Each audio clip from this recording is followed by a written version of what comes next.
Some betrayals sneak up on you in the dark. Others happen right in the sunlight.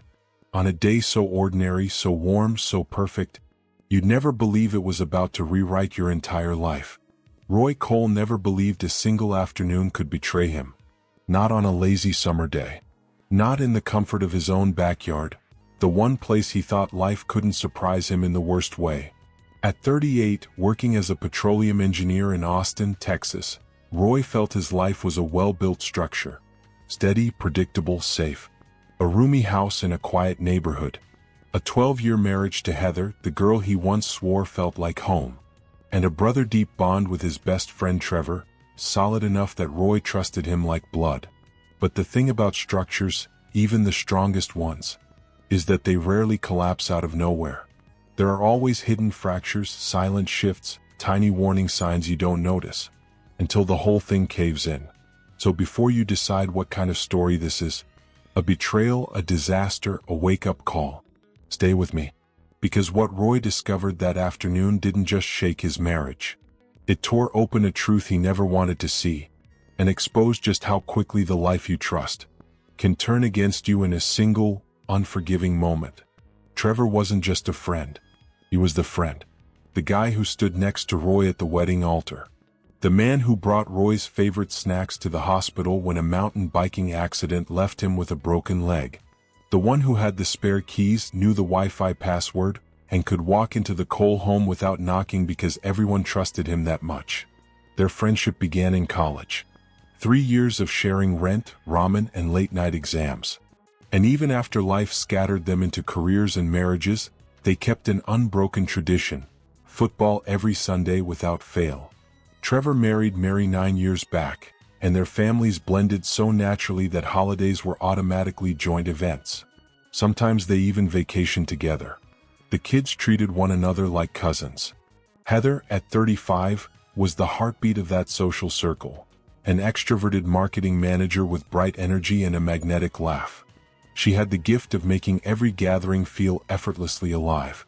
Roy adored that about her. She made his quiet, analytical personality feel complete.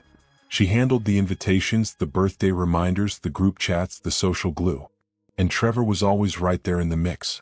Later, much later, Roy would replay everything and see all the signs he had missed. But on that blazing July Saturday, he was still blind to what was coming. By 6 p.m., even the Texas air felt heavy. Roy stood over the grill, flipping burgers and sausages while Heather prepped the sides indoors. Trevor and Mary arrived carrying a box of craft beer, their young son sprinting immediately toward Cooper, the family's golden retriever. It should have been an ordinary, easy evening. Familiar faces, familiar jokes, the comfort of routine. But then Heather came out carrying a tray of grilled corn, laughing at something Trevor had just said. And as she walked past him, Trevor reached out, not to help, not to grab the tray, but to brush the small of her back, guiding her as if she needed help stepping into her own backyard. The contact lasted a second or two, barely a whisper of a touch. But Roy felt his entire focus snap toward it. It wasn't the touch itself. It was the confidence of it. The ease. The familiarity. And the way Heather didn't react at all, didn't flinch, didn't pull away, didn't even look surprised. As though that sort of touch happened often. Roy forced himself to shake it off. You're imagining things, he told himself. Paranoia.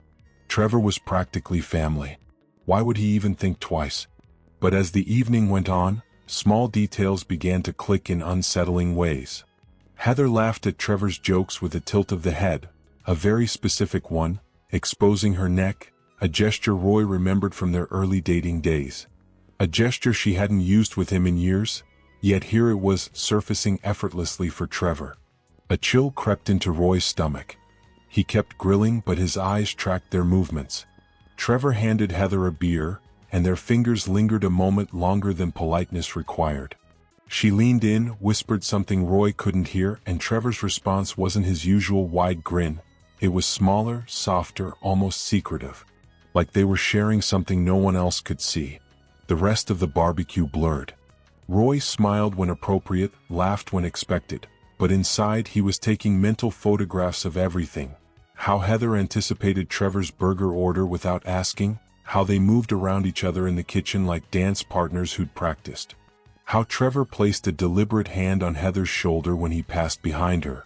When the evening wrapped up and the guests left, Heather chatted happily while they cleaned.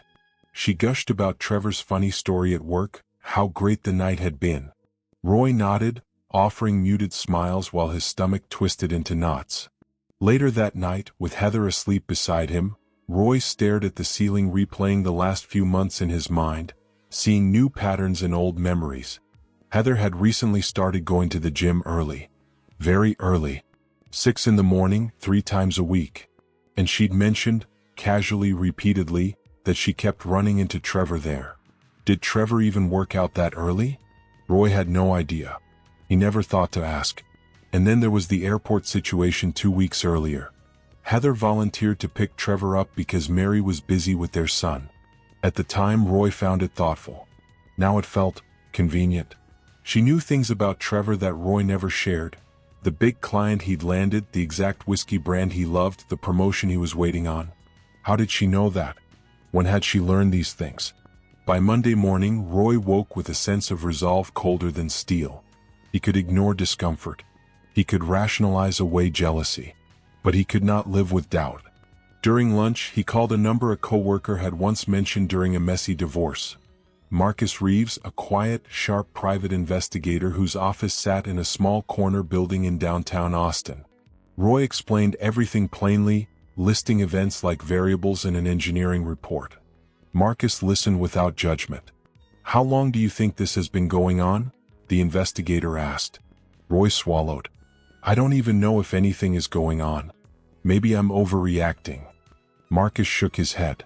"Trust doesn't run on maybes. If you're doubting your marriage and your best friend, you deserve clarity. Give me a week. If there's nothing, you'll find peace. If there's something, well, better to know than live blind." Roy didn't hesitate. He hired Marcus on the spot. For the next 3 days, Roy lived a silent dual life, normal on the outside, shattered on the inside. He ate dinner with Heather, watched TV beside her, responded to her cheerful updates. But every smile felt like a mask. Every laugh from her felt suspicious. She was excited about Trevor's idea for a joint camping trip next month. Roy said it sounded amazing. Inside, he felt something in him quietly collapse. On Thursday, Marcus called with a tone that erased all hope. "We need to meet. In person." They met at a quiet cafe far from Roy's office. Marcus arrived with a manila envelope and a look of genuine sympathy. "Mr. Cole, I'm sorry. You trusted your instincts for a reason." He slid the folder open.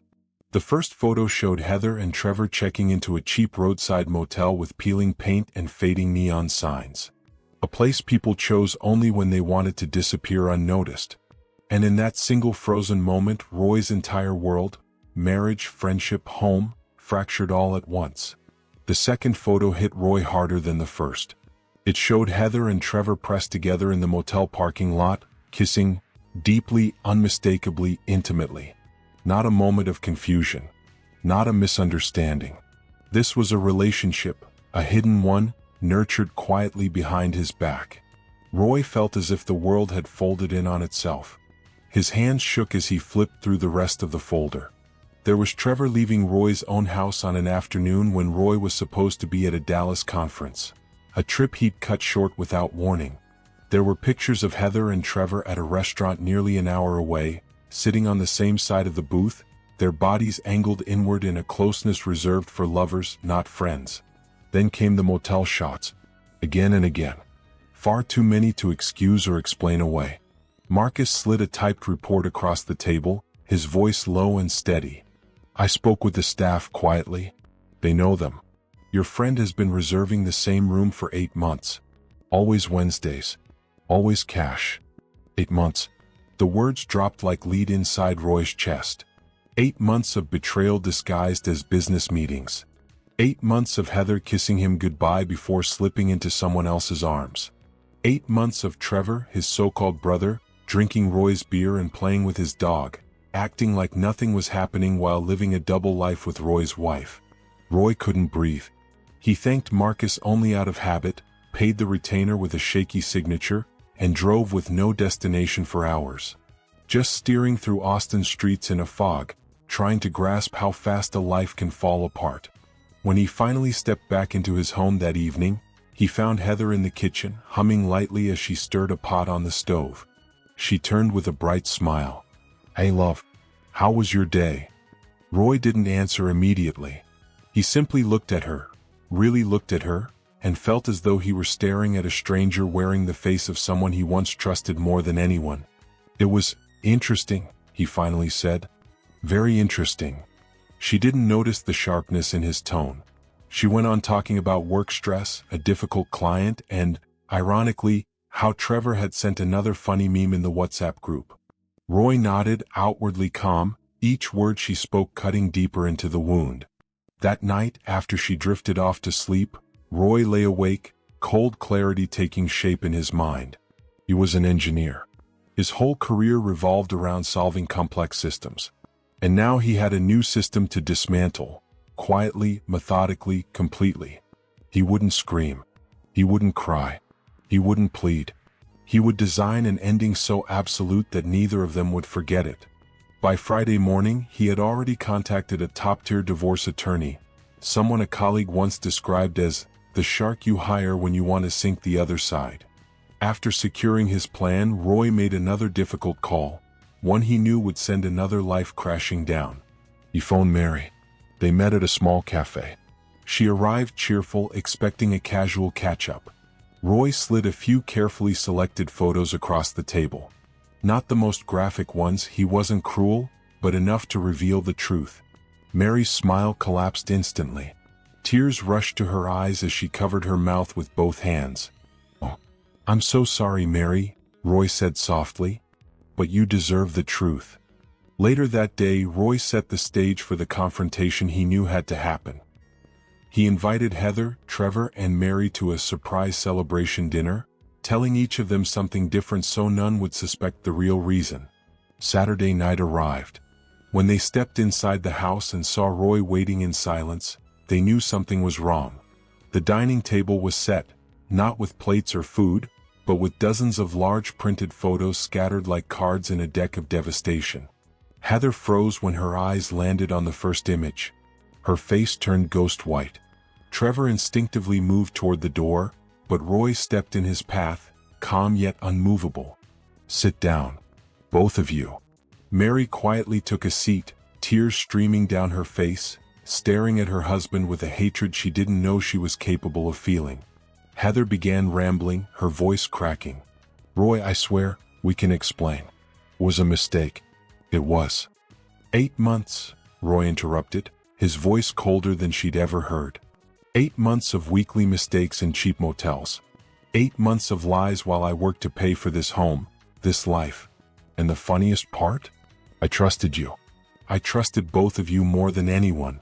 He turned to Trevor, who looked like a man watching his entire world collapse. "You were my best man. You held our rings. You made a speech about loyalty. And then you spent 15 years waiting for a chance to tear everything apart. Tell me, Trevor, was she really worth losing a brother?" Trevor swallowed, then mumbled the worst defense imaginable. "Bro, she came onto me. I didn't want to, she seduced me." Heather whipped toward him, stunned. "Are you serious? You called me every day. You booked the room." The two of them launched into a frantic blame game, arguing over who initiated what, each trying to claw their way out of responsibility. Roy watched with a mixture of disgust and a dark sense of closure. They didn't even have the dignity to stand united in their betrayal. Once their voices finally faded into exhausted silence, Roy delivered the fatal blow. "I've already emailed copies of everything to your HR department, Trevor. I know you manage those conservative church clients. Something tells me they're not going to appreciate your extracurricular activities." Trevor's face drained of color. His job was his identity, his pride. Now it was slipping through his fingers. "And Heather," Roy continued, "my lawyer has filed the divorce papers. This house, it's mine. Inherited from my parents, remember? You have 2 weeks to pack your things. And every hotel charge, every dinner, every gift you bought on our joint card, you'll be reimbursing every cent." Mary stood, gave Trevor one last bitter, hollow stare, and walked out without saying a word. The door clicked behind her like the end of a chapter. Heather reached out, desperate. "Roy, please, we can talk about this, we can try." He stepped back sharply as though her touch was toxic. "There's nothing left to talk about. You made your choices repeatedly for 8 months. Now you live with the fallout." Trevor made one final attempt, voice trembling. "Bro, we can fix this. We've been through everything together. Don't throw it all away." Roy laughed, soft, bitter, empty. "Brothers don't do this, Trevor. Brothers don't burn down families for cheap thrills. Now get out of my house. Both of you. And never come back." The months that followed were cold and procedural. The divorce moved quickly, ruthlessly. Since the house was solely in Roy's name, he kept it without question. Heather tried to argue for half the house's value, but Roy's attorney came prepared like a surgeon with a scalpel. He laid out credit card statements, hotel receipts, and restaurant charges, every dollar she'd quietly funneled into her affair. Gifts for Trevor, private dinners, motel stays, even Uber rides. The courtroom felt colder as each detail surfaced. The judge didn't hide her displeasure. Heather was ordered to repay $10,000 and left the marriage with far less than she'd once imagined. Their social circle dissolved overnight. Friends who used to adore her suddenly kept their distance, unwilling to be associated with the woman who torched her own marriage. Colleagues were polite but icy. And even her parents, deeply conservative people Roy had always admired, stepped back in shame, unable to defend their daughter's choices. Trevor's downfall was even more brutal. His firm worked closely with religious organizations, and their moral code wasn't optional, it was policy. The moment HR received the evidence, complete with timestamps and location data, he was dismissed within 2 days. No recommendation letters. No graceful exit.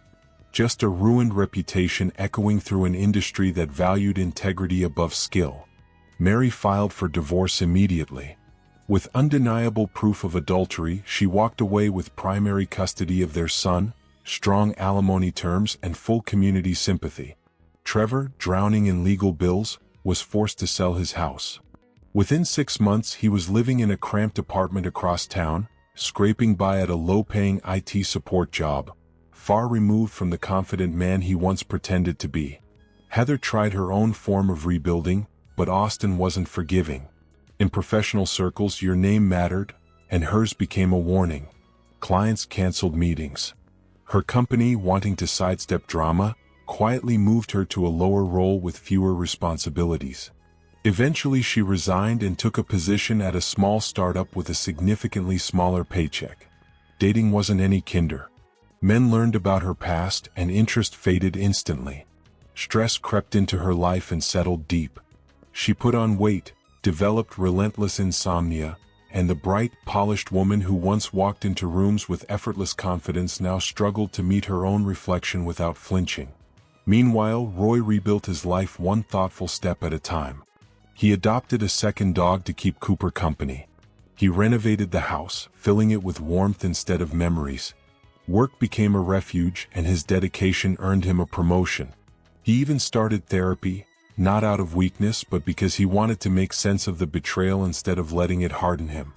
6 months after the divorce, at a networking event, he met Rachel, a talented architect with a calming smile and a laugh that felt honest. Their connection grew slowly and naturally. Coffee turned into dinner, dinner into long weekend walks. She listened without judgment when he told her what had happened. "You were betrayed," she said simply. "That's her flaw, not yours." A year after everything came crashing down, Roy was shopping for groceries when he spotted a familiar figure 3 aisles ahead. Heather. Her cart held the basics: instant noodles, generic bread, off-brand cereal. She looked as though the last decade had aged her in a single year. Loose clothes, dark circles, shoulders slumped like she was carrying invisible weights. She saw him too. Their eyes met for a brief, fragile second. Something flickered across her face: regret, guilt, maybe desperation. She opened her mouth as if to speak. Roy didn't respond. He simply turned away. Rachel stood beside him, fingers intertwined with his, and together they walked toward the checkout. Roy felt no anger, no triumphant satisfaction, just nothing. Heather was no longer a chapter in his life. She was a footnote. He heard footsteps approaching from behind, Heather trying to gather the courage to follow him to force a conversation. But Roy didn't stop. He didn't even glance back. He kept walking, leaving her alone in the aisle, surrounded by shelves of processed food and the full weight of her own decisions. That night, cooking dinner with Rachel, laughing as their dogs barked at a toy Zeus kept stealing from Cooper, Roy realized something deeply important. He had healed. Not quickly, not easily, but thoroughly. Heather and Trevor hadn't succeeded in ruining him. In the end, they had only destroyed themselves. He had chosen dignity over revenge, resilience over bitterness, and that decision had shaped everything that came after. The trust he once placed in the wrong people was gone, yes. But his trust in himself and in the possibility of better connections remained unbroken. That was the real victory. One warm weekend afternoon, Cooper and Zeus dashed into the yard, tails wagging wildly. Rachel suggested hosting a small barbecue and inviting some friends Roy hadn't met yet. The idea, once painful, now made him smile. For the first time in a long while, the backyard felt like a place for beginnings. Not bruises, not reminders, not ghosts.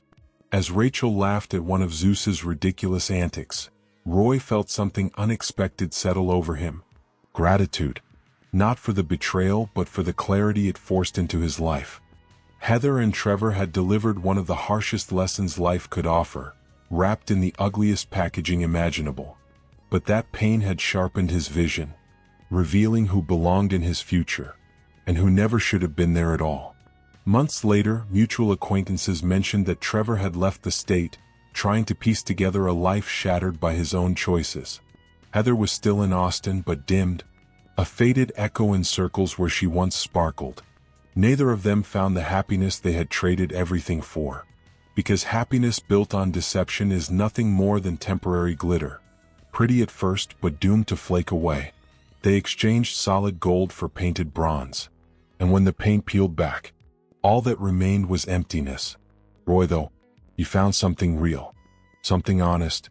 Something that didn't need to be hidden or justified. And that made all the difference. Thank you for experiencing this journey with us.